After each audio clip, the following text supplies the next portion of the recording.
Good morning, guys. Welcome to our channel Dare to Dream, and here we are completing Indian Polity series. तो इस series में हम 1861, 1892 और 1999 का act पढ़ने वाले हैं। तो 1861 में क्या होता है? आपके वॉइसरॉय कहते हैं कि हम कुछ इंडियंस को नॉमिनेट करेंगे हमारी लेजिस्लेटिव काउंसिल में। ठीक है, और ये मेंबर नॉन ऑफिशियल मेंबर्स होंगे। ठीक, तो जो तीन मेंबर्स लॉर्ड कैनिंग पहली बार अपॉइंट करते हैं, राजा ऑफ बनारस, महाराजा ऑफ पटियाला और सर दिनकर राव, ये आपके नॉन इलेक्टेड मेंबर्स थे पहली बार। ठीक है, इलेक्टेड नहीं थे, तो there is no concept of election here introduced. ठीक है, दूसरा, डिसेंट्रलाइजेशन का प्रोसेस शुरू कर दिया था, मतलब पावर रिस्टोर कर दी थी लेजिस्लेटिव काउंसिल ऑफ बॉम्बे और मद्रास के, मतलब मद्रास और बॉम्बे की जो प्रेसिडेंसीज की जो पावर थी, अब उनकी लेजिस्लेटिव काउंसिल्स को पावर वापस से दे दी जा रही थी। तीसरा, आपके न्यू लेजिस्लेटिव काउंसिल्स बनती हैं तीन एरिया के लिए। एक था आपका Punjab, north western frontier province और बंगाल। ठीक है, कब बनती हैं? NWFP के लिए 62 में, बंगाल के लिए 86 में और पंजाब के लिए 97 में। ये चीज़ समझ में आई? अब वॉइसरॉय ने ही पोर्टफोलियो का सिस्टम इंट्रोड्यूस किया। पोर्टफोलियो सिस्टम क्या होता है?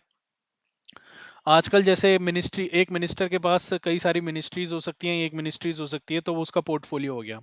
ठीक उसी तरीके से उस टाइम पे जो एग्जीक्यूटिव काउंसिल होगी, उसके पास जो भी मेंबर्स होंगे, उनके पास एक या एक से ज़्यादा डिपार्टमेंट्स होंगे, और उन डिपार्टमेंट्स के पूरे सिस्टम को हम लोग बोलेंगे पोर्टफोलियो सिस्टम। ठीक है, और उस पर जो डिसीजन मिनिस्टर का होगा वो फाइनल होगा।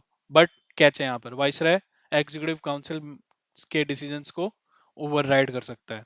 ठीक है, वॉइसरॉय को ऑर्डिनेंस इशू करने की पावर मिल जाती है 1862 एक्ट से, मतलब वो ऑर्डिनेंस इशू कर सकता है। इसमें उसको कोई भी प्रायर परमिशन नहीं चाहिए लेजिस्लेटिव काउंसिल्स की। प्रायर परमिशन मतलब कि लेजिस्लेटिव काउंसिल्स के पहले पास जाए और फिर बोले नहीं मेरे को ऑर्डिनेंस इशू करना है, नहीं भाई, मैं ऑर्डिनेंस इशू करने की पावर रखता हूँ।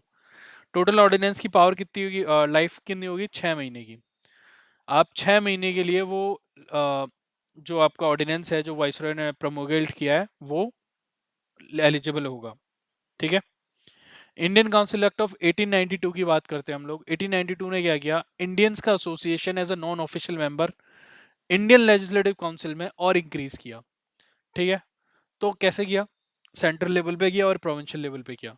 तो सेंट्रल लेवल पर पहला पॉइंट हो गया कि नॉन ऑफिशियल मेंबर्स का जो काउंट है वो इंक्रीज होता है, बट ऑफिशियल मेजोरिटी आपकी हमारी मेंटेन रहती है दोनों ही केस में, प्रोविंशियल लेजिस्लेटिव असेंबली में और सेंट्रल लेजिस्लेटिव काउंसिल्स में। ठीक है, और अब नॉन ऑफिशियल मेंबर्स को नॉमिनेट कौन करेगा? वॉइसराय नॉमिनेट करेंगे सेंट्रल लेजिस्लेटिव काउंसिल में, बट किसकी रिकमेंडेशन पे करेंगे? प्रोविंशियल लेजिस्लेटिव काउंसिल्स के मेंबर्स की पे और बंगाल चैम्बर्स ऑफ कॉमर्स के पे। ठीक है, sorry, Bengal chambers of commerce की पे। ठीक उसी तरीके से प्रोविंशियल लेजिस्लेटिव काउंसिल्स के मेंबर को अपॉइंट कौन करेगा या नॉमिनेट कौन करेगा? He will be the governor. और किसकी रिकमेंडेशन पे? ट्रेड एसोसिएशंस हैं, जमींदार्स हैं, म्यूनसिपैलिटीज हैं, डिस्ट्रिक्ट बोर्ड्स हैं, चैम्बर ऑफ कॉमर्स है, ठीक है, यूनिवर्सिटीज हैं। ठीक, ये चीज समझ में आई? इसके अलावा लेजिस्लेटिव काउंसिल को एक पावर दी गई कि आप बजट डिस्कस कर सकते हो। आप, इससे पहले हम बजट डिस्कस नहीं कर सकते थे, हालांकि वो बजट बनता था इंडियन के एडमिनिस्ट्रेशन के लिए, बट हम लोग डिस्कस नहीं कर सकते थे। तो अब हम बजट डिस्कस कर सकते हैं, but we can not ask supplementary questions, एक क्वेश्चन एक बार में। ठीक है, सप्लीमेंट्री क्वेश्चंस नहीं कर सकते हैं, ना ही उस पर हम वोट कर सकते हैं, ना ही कोई रेजोल्यूशन पास कर सकते हैं। तो 1862 में इतना हो गया था, सॉरी 1892 में इतना हो गया था। ठीक है, अब 1909 का एक्ट आता है। 1909 के एक्ट में क्या होता है, ये बहुत इंपॉर्टेंट है। ठीक है, पहली बात जो एग्जीक्यूटिव काउंसिल थी गवर्नर, सॉरी वॉइसरॉय की, ठीक है, उसमें इंडियन मेंबर का पहली बार एसोसिएशन देखने को मिलता है, और पहले जो मेंबर चुने जाते हैं वो होते हैं सत्येंद्र नाथ सिन्हा। ठीक है, तो सत्येंद्र नाथ सिन्हा जी को पहली बार एग्जीक्यूटिव काउंसिल का मेंबर बनाया जाता है, जो कि वॉइसरॉय की एग्जीक्यूटिव काउंसिल थी। पहली चीज ये, इंडियन एसोसिएशन हो गया एग्जीक्यूटिव काउंसिल से, लेजिस्लेटिव काउंसिल से अलग चल रहा है, एग्जीक्यूटिव काउंसिल से अब हुआ है। किस, कौन से एक्ट से? 1909 से। ठीक है, दूसरा, इसमें कम्युनल रिप्रेजेंटेशन की शुरुआत होती है। कैसे? सेपरेट इलेक्टोरेट्स का कॉन्सेप्ट आता है। सेपरेट इलेक्टोरेट क्या है? हिंदू का लीडर हिंदू की पॉपुलेशन के लिए, हिंदू की पॉपुलेशन हिंदू के लीडर के लिए वोट करेगी। मुस्लिम की पॉपुलेशन, मुस्लिम लीडर मुस्लिम की पॉपुलेशन मुस्लिम के लिए वोट करेगी, they can not vote for each other, मतलब मुस्लिम हिंदू के लिए वोट नहीं कर सकते या हिंदू मुस्लिम के लिए वोट नहीं कर सकते, ठीक है। इस तरीके से सेपरेट इलेक्टोरेट का कॉन्सेप्ट आया गया, ठीक।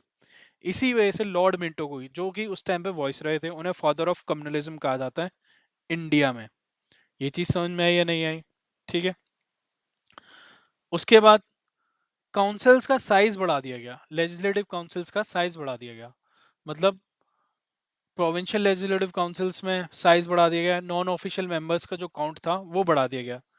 अब नॉन ऑफिशियल मेंबर्स का काउंट बढ़ा दिया गया तो ऑफिशियल मेंबर्स का काउंट डिक्रीज हो गया, मतलब अब यहाँ पे प्रोविंशियल लेजिस्लेटिव असेंबली में, पीएलसी में, इंडियंस की मेजोरिटी हो जाएगी। लेकिन सेंट्रल लेजिस्लेटिव काउंसिल में अभी भी आपकी ऑफिशियल मेंबर्स की मेजोरिटी थी, ऑफिशियल मेंबर्स मेजोरिटी। ये चीज समझ में आई, ठीक है। काउंट बढ़ा दिया, लेकिन 16 से 60 कर दिया, ठीक। और डिलिबरेटिव फंक्शंस, मतलब सोचने और विचारने के फंक्शंस से काउंसिल के, वो बढ़ा दिए। बजट हम लोग डिस्कस कर ही रहे थे 1862 में, ठीक है, 1892 में।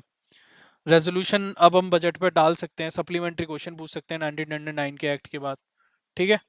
तो ये आपका 1999 का एक्ट हो गया। आई होप आपको यहाँ तक क्लियर हो सब।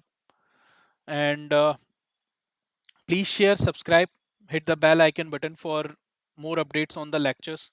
हम लोग इस सीरीज में, मतलब इस चैनल में, हम सारे सब्जेक्ट्स पढ़ेंगे सिक्वेंशली, और हम कोशिश करेंगे कि आपके नवंबर तक आपको मोस्ट ऑफ द 4 सब्जेक्ट्स हम आपके कवर कर दें, ठीक है, जो कि आपके प्रीलिम्स के लिए ज़रूरी होता है।